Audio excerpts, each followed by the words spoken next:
White হাউসের এক পুরনো শত্রু হঠাৎ করেই আবার সামনে এসেছে। সাবেক এফবিআই ডিরেক্টর জেমস কোমি, যাকে মার্কিন প্রেসিডেন্ট ডোনাল্ড ট্রাম্প বরখাস্ত করেছিলেন 2017 সালে।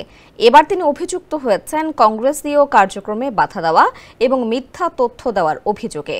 অভিযোগের সূত্রপাত 2016 সালের নির্বাচনের সময় থেকে, যখন কোমি যুক্তরাষ্ট্রের নির্বাচনে রাশিয়ার হস্তক্ষেপের তদন্ত পরিচালনা করছিলেন।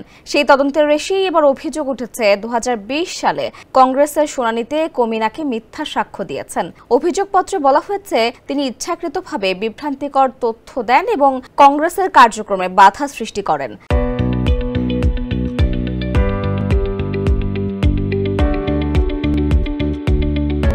তদন্তে কোমিকে জিজ্ঞেস করা হয়েছিল তিনি কি কখনো সাংবাদিকদের কাছে তথ্য ফাঁস করতে এফবিআই কর্মকর্তাদের অনুমতি দিয়েছিলেন।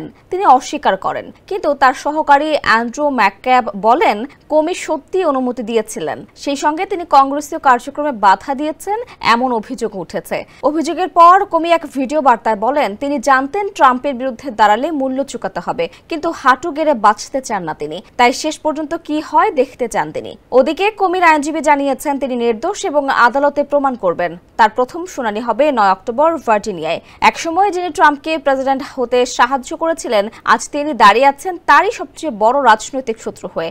সমালোচকরা বলছেন হোয়াইট হাউস এমনভাবে হস্তক্ষেপ করছে যা আইন ও রাজনীতির সীমানাকে ঝাপসা করে দিচ্ছে।